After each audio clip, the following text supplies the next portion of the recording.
জাতীয় নির্বাচনে সবচেয়ে আলোচিত বিষয় ছিল গণভোট, আর নির্বাচনের সাথে একই দিনে চতুর্থবারের মতো অনুষ্ঠিত হয়ে গেছে গণভোটও। আর গণভোটে হ্যাঁ দেওয়ার পক্ষে প্রচারণাও চালানো হয়েছিল ব্যাপকভাবে। আর জুলাই সনদকে বাস্তবায়ন করতে হ্যাঁ ভোটকেই অবশেষে জয়ী করেছেন দেশের বেশিরভাগ ভোটার। এবারের নির্বাচনে সবচেয়ে বেশি মানুষ ভোট দিয়েছেন, যার মধ্যে 4 কোটি মানুষ অর্থাৎ 62% বেশি ভোটার হ্যাঁ ভোট দেয়ায় অবশেষে জুলাই সনদ বাস্তবায়নের বা সংবিধান সংস্কারের পথ সুগম হয়েছে। আর জুলাই সনদ বাস্তবায়নের আদেশ অনুযায়ী এখন থেকে নতুন নির্বাচিত সংসদ সদস্যরা সংবিধান সংস্কার পরিষদ হিসেবে দায়িত্ব পালন করবেন। আর সংসদের প্রথম অধিবেশন থেকে 180 কার্য দিবসের মধ্যে সংবিধানের বিভিন্ন সংস্কার করার কথা রয়েছে। আর তাতে অনেকেই ভাবছেন যে খুব সহজেই এবার হয়তো দ্রুত সংবিধানে দৃশ্যমান পরিবর্তন আসতে চলেছে,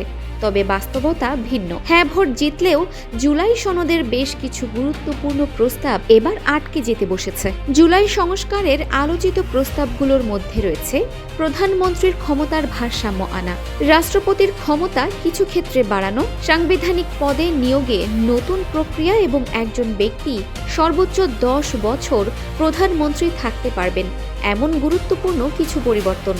কিন্তু এখানেই রয়েছে সবচেয়ে বড় একটি বাধা, আর সেটি হলো রাজনৈতিক দলগুলোর নোট অব ডিসেন্ট বা আপত্তি রয়েছে। আর সদ্য সমাপ্ত নির্বাচনে 2/3 বেশি আসনে জয়ী হওয়ায় নিজেদের নির্বাচনী ইশতেহার অনুযায়ী সিদ্ধান্ত নেয়ারও সাংবিধানিক সুযোগ পাচ্ছে বিএনপি। আর এতে করে যেসব বিষয়গুলোতে তারা নোট অব ডিসেন্ট বা আপত্তি জানিয়েছে সেসবগুলো সংস্কার নাও হতে পারে, এমনটাই মনে করছেন বিশ্লেষকরা। এছাড়াও দলগুলোর প্রাপ্ত ভোটে আনুপাতিক হারের ভিত্তিতে সংসদে উচ্চকক্ষ গঠন নিয়েও দেখা দিয়েছে অনিশ্চয়তা। কারণ জয়ী দল বিএনপি তাদের ইশতেহারে বলেছে তারা উচ্চকক্ষ গঠন করবে সংসদের আসন সংখ্যার ভিত্তিতে।